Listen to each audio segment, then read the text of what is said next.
Hello everyone, मैं हिमांशु खंडेलवाल और आप सभी का बीएसपी ऑनलाइन क्लासेस में स्वागत है। आज हम आपकी क्लास 9th की एक्सरसाइज 1.5 कर रहे हैं। देखिए इसका पहला प्रश्न क्या है कि बताइए नीचे दी गई संख्याओं में कौन कौन सी परिमेय है और कौन कौन सी अपरिमेय संख्या है। तो आपको यहाँ परिमेय और अपरिमेय संख्या बतानी है। तो देखिए परिमेय संख्या क्या होती है, सबसे पहले तो हम ये डिस्कस करते हैं। परिमेय संख्या वो होती है जिनको हम P/Q के रूप में लिख सकते हैं और जहां पर Q का मान कभी भी 0 नहीं होता है। परिमेय संख्या क्या होती है जिनको हम P/Q के रूप में लिख सकते हैं और जहां पर Q का मान कभी भी 0 नहीं होगा। तो कहने का मतलब 1, 5, 7, 8, 1/3, 6/5, 4/7 ये सब क्या है, एक परिमेय संख्या है। क्योंकि देखो इनके नीचे हम 1 लगा सकते हैं तो ये भी एक क्या बन गई, परिमेय संख्या बन गई। लेकिन देखो 0 भी एक परिमेय संख्या है क्योंकि यहां भी 1 लिख सकता है। लेकिन 1/0 ये एक अपरिमेय संख्या है क्योंकि देखो परिमेय संख्या नहीं है। क्योंकि कभी भी ध्यान रखना, यदि Q का मान आपके 0 हो गया, Q मतलब कि हर का, डिनोमिनेटर का, यदि आपका Q का मान आपके 0 हो गया तो कभी भी परिमेय संख्या नहीं कहलाएगी। ठीक है, तो आप देखिए इसी प्रकार क्वेश्चन करते हैं। ये तो आपको समझ आ गया परिमेय क्या होती है। अब इनके अलावा जैसे अपरिमेय क्या होती है, अब देखो आपके बकायदा रूट में दी हुई है तो आप क्या कह सकते हो कि जो रूट में संख्या है ना वो एक आपके अपरिमेय है। और यदि सपोज करो आपने रूट को सोल्व कर लिया तो वो परिमेय संख्या बन जाएगी। पूरा पूरा रूट खुलना चाहिए उनका। ठीक है, तो आप देखिए किस प्रकार करते हैं। पहला प्रश्न देखिए आप, पहला पॉइंट देखिए आप, हमको बताना है कि परिमेय संख्या कौन कौन सी है इनमें से और अपरिमेय संख्या कौन कौन सी है। अपरिमेय संख्या तो देखिए आप आसानी से सोल्व होगा। जब एक परिमेय संख्या है, मैं एक चीज बताता हूं आपको, जब परिमेय संख्या में एक अपरिमेय संख्या है, समझना एक अपरिमेय संख्या है। जब परिमेय संख्या में कोई अपरिमेय संख्या यदि जुड़ेगी या घटेगी या गुणा होगी या भाग होगी, ये चारों चीजों में, चारों फॉर्मूलों में आपके हमेशा आपके अपरिमेय संख्या ही निकलेगी। ध्यान रखना क्या बोला मैंने कि परिमेय संख्या में जब अपरिमेय संख्या या तो जुड़े, चाहे घटे, चाहे गुणा हो, चाहे भाग हो, आपके हमेशा कैसी संख्या आएगी, वो एक अपरिमेय संख्या आएगी। ठीक है, अब देखिए इसमें कैसे किस प्रकार करेंगे हम। पहला पॉइंट देखना, आपके क्या दिया हुआ है यहां पे 2 - √5। तो देखो 2 एक परिमेय संख्या है और √5 एक क्या है, अपरिमेय संख्या है। जब परिमेय संख्या में से अपरिमेय संख्या घटेगी, अभी बताया था मैंने आपको, जब परिमेय संख्या में से अपरिमेय संख्या घटेगी तो आपके कैसी मिलेगी, वो हमेशा अपरिमेय संख्या ही मिलेगी। तो आप क्या कह सकते हो, जो पहला पॉइंट है वो आपका कैसा है, एक अपरिमेय संख्या है। क्लियर। सेकंड पॉइंट देखो 3 + √23 - √23। अब देखो इधर कि 3 + √23 हम निकाल लेते हैं बाहर ब्रैकेट से, -√23, दोनों संख्या सेम है, एक प्लस की एक माइनस की कट सकती है सेम होने पे। तो क्या बच गया, 3 बच गया। तो 3 एक क्या होती है, परिमेय अपरिमेय, 3 एक परिमेय संख्या है। ठीक है, तो आप क्या लिख दोगे, जो दूसरा वाला जो सेकंड पॉइंट है वो कैसी है, परिमेय संख्या है। ठीक है, इसी प्रकार थर्ड पॉइंट देखना। थर्ड पॉइंट क्या है, 2√7/7 तो देखो √7 से √7 कट गया, क्या बच गया 2/7 और 2/7 एक क्या होती है, परिमेय संख्या। तो आपकी जो तीसरा है वो कैसी है, एक परिमेय संख्या है। ठीक है, चौथा देखो 1/√2, एक क्या है, एक परिमेय, और √2 क्या है, एक अपरिमेय, क्योंकि √2 खुल नहीं सकता। तो परिमेय में जब अपरिमेय संख्या का आप भाग दे रहे हो, ये डिवाइड कर रहे हो या बटे में है, तो आपकी वो कैसी मिलेगी, एक अपरिमेय संख्या मिलेगी। तो आप क्या कह सकते हो, जो चौथा पॉइंट है वो कैसा है, एक अपरिमेय संख्या है। ठीक है, अब देखिए अगला पांचवा पॉइंट है 2π, 2π, 2 एक परिमेय संख्या होती है जबकि पाई एक अपरिमेय संख्या होती है।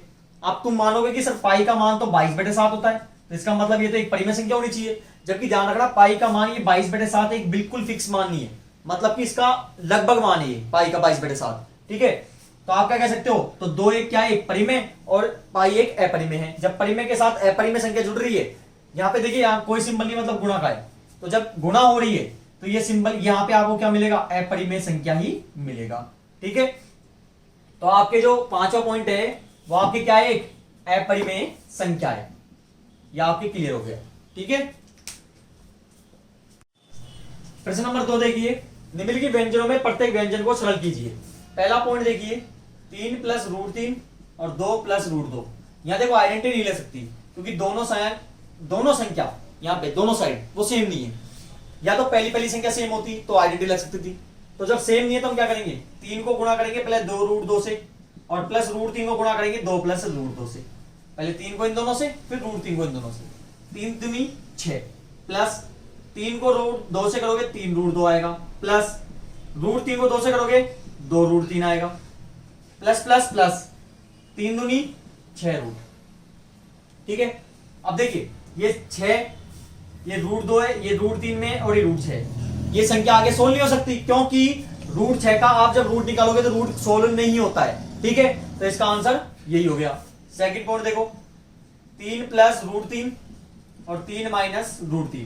अब देखिए यहां पे दोनों संख्या सेम है, एक प्लस में एक माइनस में, तो यहां पे आइडेंटिटी बन गई आपके a प्लस बी और a माइनस बी। इसकी आइडेंटिटी होती है a² माइनस b²। ठीक है, क्योंकि देखिए मैंने क्या बोला आपको, जैसे हम इसको a मान रहे हैं और इसको हम b मान रहे हैं, तो देखो a यहां पर सेम है और b भी सेम है, बस चेंज क्या हुआ है, यहां प्लस है या माइनस है, तो a प्लस बी और a माइनस बी। तो अब आप देखिए a² मतलब 3 का स्क्वायर और माइनस b² मतलब √3 का स्क्वायर। ये a है और ये b है, तो 3 का स्क्वायर क्या होता है 9, √3 का अब स्क्वायर, देखो √3 का स्क्वायर मतलब 2 बार गुणा करना है। तो जब दोनों कॉमन है, देखो √3 को √3 से करोगे √9 आएगा और √9 जब आप खोलोगे तो 3 आएगा। या फिर जब दोनों संख्या सेम है रूट में तो इनका कॉमन 1 निकल जाएगा 3, तो क्या आ गया आपके पास 3 आ गया, तो आंसर क्या आ गया 6 आ गया। इसी प्रकार आप थर्ड पॉइंट देखिए, थर्ड पॉइंट क्या है 3 प्लस √3 और 3 माइनस, थर्ड पॉइंट आपके √5 प्लस √2 है का होल स्क्वायर। ठीक है, अब देखिए यहाँ पे दो संख्या है, इसका होल स्क्वायर है a प्लस बी का होल स्क्वायर, तो आइडेंटिटी क्या बन गई यहाँ पे a प्लस बी का होल स्क्वायर बराबर a² plus 2ab plus b²। ठीक है, ये a का स्क्वायर मतलब √5 का स्क्वायर प्लस 2a की वैल्यू क्या है √5 और b की वैल्यू √2 प्लस b का स्क्वायर मतलब √2 का स्क्वायर। √5 का स्क्वायर मतलब √5 को आप 2 बार गुणा करोगे 5 निकलेगा, तो 5 प्लस 2, √5 है और √2 है, तो 5 दूनी 10 प्लस √2 को √2 से करोगे तो क्या आएगा 2 आएगा, 2 आ गया। 5 प्लस 2 कितना हो गया 7 प्लस 2 √10। आगे सोल्व नहीं हो सकता क्योंकि रूट में, तो यह आपका आंसर हो गया। सेकंड प्रश्न का लास्ट पॉइंट देखिए, फोर्थ पॉइंट √5 माइनस √2 और √5 प्लस √2।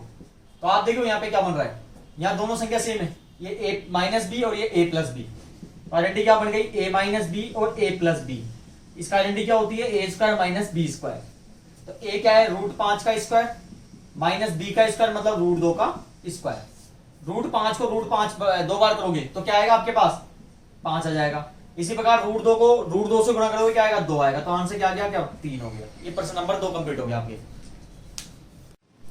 प्रश्न नंबर 3 देखिए, आपको याद होगा पाई को एक वृत्त की परिधि यानी सी सर्कमफ्रेंस बोलते हैं इंग्लिश में इसको, और उसके व्यास यानी डी यानी डायमीटर के अनुपात से परिभाषित किया जाता है, अर्थात पाई बराबर सी बटे डी है। इस तथ्य का अंतर विरोध करता हुआ प्रतीत होता है कि पाई एक अपरिमेय संख्या है। इस अंतर विरोध का निराकरण आप किस प्रकार करेंगे, तो देखिए हम किस प्रकार करेंगे। सबसे पहले तो हम ये बताता हूं कि परिधि क्या होती है और व्यास क्या होता है।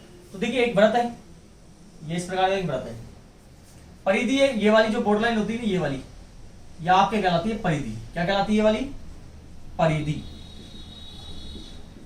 ठीक है। और जो व्यास होता है वो आपके इस प्रकार होता है, इसको हम क्या बोलते हैं डायमीटर यानी कि व्यास होता है, ठीक है। तो आपको ये तो हो गया। अब देखिए यहां पे क्या बोल रहा है कि जो पाई का मान है वो किसके बराबर है सी बटे डी के बराबर है। और हमने अभी लास्ट प्रश्न में समझा था कि पाई एक अपरिमेय संख्या होती है, और जिसको हम पी बटे क्यू के रूप में लिखते हैं वो संख्या कैसी होती है परिमेय संख्या होती है। तो ये बिल्कुल सही है क्या गलत है, यही तो बोल रहा है कि अंतर विरोध प्रकट होता है, बिल्कुल प्रकट हो रहा है, क्योंकि अपरिमेय संख्या के बराबर कभी परिमेय संख्या हो सकती है क्या, नहीं हो सकती। अपरिमेय के बराबर अपरिमेय होगी और परिमेय के बराबर परिमेय होगी सॉरी। तो आपके इसी अंतर विरोध जो ये प्रकट हुआ है इसको हमको क्या करना है प्रकट करना है, इसको सही करना है एक तरह से। तो हम किस प्रकार करेंगे, तो आप देखो, तो हम क्या कह सकते हैं, जब पाई एक अपरिमेय संख्या है तो हो सकता है कि सी और डी में से भी एक क्या हो अपरिमेय संख्या हो। सपोज करो सी में मान लेता हूं 2 मान लेता हूं और डी को मैं √5 मान लेता हूं, ठीक है, माना है मैंने ये। तो 2 एक क्या होती है आपको पता है, परिमेय संख्या होती है, और √5 एक क्या होती है, अपरिमेय संख्या होती है। तो जब परिमेय संख्या और अपरिमेय संख्या जब आपस में मिल रही है या भाग हो रहा है, यहाँ पे भाग ही एक तरह का डिवाइड ही है, तो आपको हमेशा क्या मिलेगी, वो अपरिमेय संख्या मिलेगी। तो आपने क्या कर दिया, जो अंतर्विरोध प्रकट हुआ है इसको हमने क्या कर दिया, बिल्कुल सही कर दिया कि क्या हुआ कि हो सकता है कि सी और डी में से क्या हो, एक अपरिमेय संख्या हो। तो जब इसमें एक अपरिमेय संख्या हो गई तो ये भी एक क्या हो गई, अपरिमेय हो गई, और ये आपके बिल्कुल सही हो गया। तो आप क्या लिखोगे, तो हम लिखेंगे तो सी व डी में से क्या हो सकता है एक, यहां पे सी व डी में से कोई एक अपरिमेय संख्या हो सकती है। तो आप क्या लिखोगे कि यहां पे जो पाई का मान है बराबर सी बटे डी है, यहां सी व डी में से एक अपरिमेय संख्या है या हो सकती है, क्योंकि पाई का मान क्या होता है, यहां पे पाई का मान भी क्या है, एक अपरिमेय संख्या ही है। ठीक है,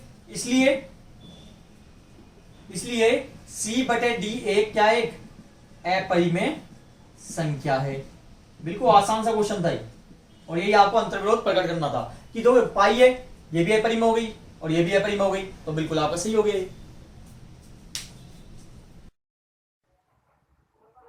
प्रश्न नंबर 4 देखिए, संख्या रेखा पर √9.3 को निरूपित कीजिए। तो देखिए किस प्रकार निरूपित करेंगे हम।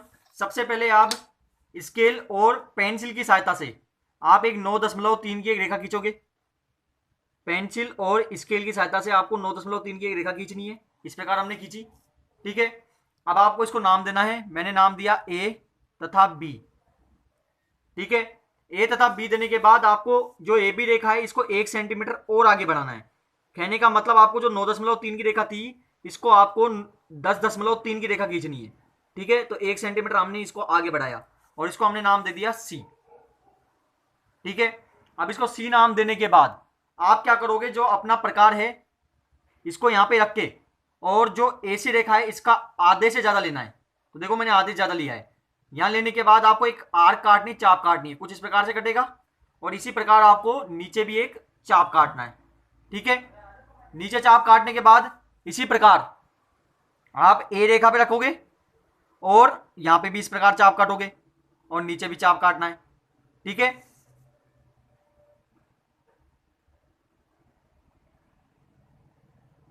यह आपने चाप काट लिया। अब क्या करोगे, जो चाप काटे इनको आपस में मिलाओगे आप। तो हमने इसको इस प्रकार मिला दिया। मिलाने के बाद अब आप क्या करोगे, जो आपको ये पॉइंट मिलेगा ये मिलेगा ओ, ठीक है। ओ मिलने के बाद आप ओ पे और ए पे प्रकार और पेंसिल रख के इस प्रकार एक चाप भरोगे, ठीक है। और इसको इधर नापना है, ये सी के बराबर आएगा। तो इसको लेने के बाद आप इस प्रकार से एक बनाएंगे, ठीक है। ये बनने के बाद आप क्या करोगे, जो एसी रेखा है इसको कुछ दूरी और बढ़ाओगे आप। अब यहां पे देखो आप फिक्स नाप नहीं लेना है, कुछ भी बढ़ा लो आप, थोड़ी सी आगे बढ़ा दीजिए इसको। मैंने वैसे आगे बढ़ा दिया, कुछ इस प्रकार आगे बढ़ाया। अब आप क्या करोगे, जो आपका डी है उसको आप बी पॉइंट पे रखोगे, डी को आप बी पॉइंट पे रखोगे और 90 डिग्री का कोण बनाओगे। तो बी पर मैंने डी को रखा और यहाँ 90 डिग्री का हमने कोण बनाया। 90 डिग्री का कोण बनने के बाद आप इस रेखा को कुछ इस प्रकार मिला दोगे। तो हमने इस रेखा को मिला दी, आपके 90 डिग्री के कोण पे बन गई, ठीक है। अब आप क्या करोगे, इसको नाम देंगे हम, जैसे नाम दे देते हैं इसको, मैं नाम दे देता हूं पी, नाम दे देता हूं, ठीक है। अब क्या करोगे, बी और पी पे आप इस प्रकार से प्रकार और पेंसिल रखोगे, चाप भरोगे और आप इस प्रकार से इसको बनाओगे। इस प्रकार से हमको बनाना है, ठीक है। अब आपकी जो ये रेखा मिली है, जो इस रेखा पे मिली है, उसका नाम हम रख देते हैं क्यू। आगे समझ में। तो आप देखिए जो ये बीपी रेखा मिली है ना, ये बीपी वाली रेखा, यही आपके सॉरी बीक्यू वाली रेखा है, जो यही आपके √9.3 है, जो हमने संख्या रेखा पर निरूपित कीजिए। और बीपी रेखा है, ये भी एक रूट में 9.3 है, क्योंकि दोनों की नाप क्या है, बराबर है, ठीक है। लेकिन हमको संख्या रेखा पर निरूपित करना है, इसलिए हम क्या करेंगे, जो संख्या रेखा पे कौन सा आया है, बीक्यू आया, ये कितना आ गया आपका √9.3। ये प्रश्न नंबर आपका 4 कंप्लीट हुआ। प्रश्न नंबर 5 देखिए आप, निम्नलिखित के हरों का परिमेयकरण करना है। हर मतलब नीचे वाली संख्या, इसका हमको परिमेयकरण करना है। किस प्रकार करेंगे, पहला पॉइंट देखिए 1/√7। तो परिमेयकरण करने के लिए आपको हर वाली संख्या को अंश व हर से गुणा करना होता है। तो आप क्या लिखोगे, √7 है, नीचे देखो हर क्या है, √7 है, तो √7 को हर व अंश से गुणा करने पर इसको बोलते हैं हम हर का परिमेयकरण।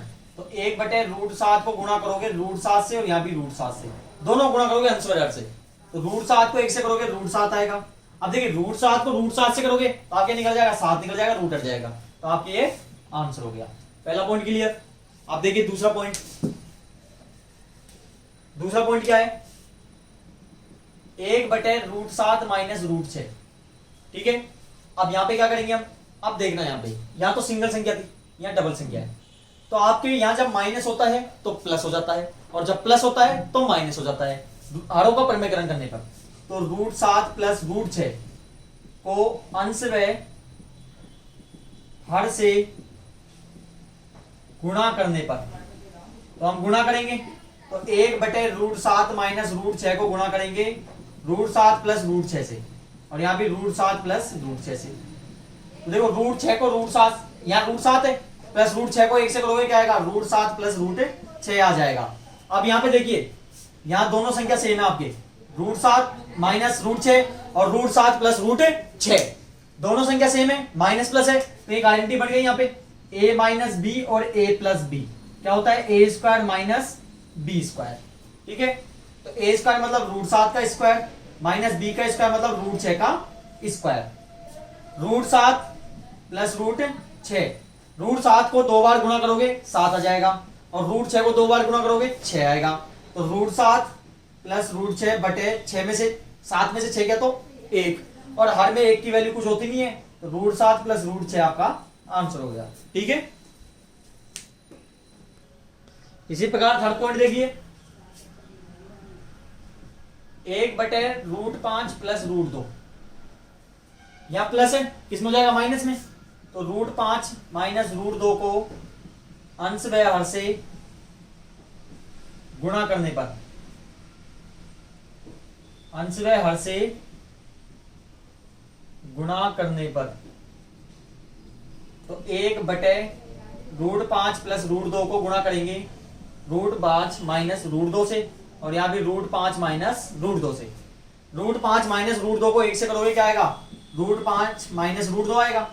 अब यहाँ देखिए, यहाँ भी आइडेंटिटी लग गई, दोनों संख्या सेम है, प्लस माइनस का अंतर है, तो a माइनस, यहाँ तो क्या है a प्लस बी, और यहाँ a माइनस बी क्या होता है, a square minus b square, तो a स्क्वायर मतलब √5 का स्क्वायर माइनस b का स्क्वायर मतलब √2 का स्क्वायर, तो √5 माइनस √2 बटे, √5 को 2 बार गुणा करोगे क्या आएगा, 5 आएगा, और √2 को 2 बार गुणा करोगे क्या आएगा, 2 आएगा, क्योंकि √2 गुणा √2 करोगे 2 ही आएगा, तो √5 माइनस √2 बटे 5 में से 2 गया तो 3, ये आपका आंसर हो गया। चौथा पॉइंट देखिए, 1/√7 माइनस 2, तो हम क्या करेंगे यहाँ पे आप देखिए माइनस है, प्लस लग जाएगा, तो √7 प्लस 2 को अंश व हर से, अंश व हर से गुणा करने पर 1/√7 माइनस 2 को गुणा करेंगे √7 प्लस 2 से, और √7 प्लस 2 से, तो देखिए √7 प्लस 2 को 1 से करोगे √7 प्लस 2 आ जाएगा। अब ये देखिए दोनों संख्या सेम है, माइनस और प्लस का अंतर है, तो आइडेंटिटी क्या लगेगी, a माइनस बी और a plus b, a square minus b square, ठीक है। तो a स्क्वायर मतलब √7 का स्क्वायर माइनस b का स्क्वायर मतलब 2 का स्क्वायर, तो √7 प्लस 2, देखो ये सोल्व नहीं हो सकता क्योंकि रूट में और ये सिंपल संख्या है, तो √7 को स्क्वायर क्या होता है 7 होगा, और 2 का स्क्वायर क्या होता है 4 होता है, 2 दूनी 4, तो √7 प्लस 2 बटे 7 माइनस 4, 7 में से 4 गया तो कितना आ गया आपके पास, 3 आ गया, और ये आपका आंसर हो गया, ठीक है। अभी हमने आपकी एक्सरसाइज 1.5 करी, आपको अच्छे समझ आया होगा। जिसने अभी तक सब्सक्राइब नहीं किया वो सब्सक्राइब करें तथा बेल आइकन का बटन दबाएं, और वीडियो को ज़्यादा से ज़्यादा शेयर और लाइक करें। धन्यवाद।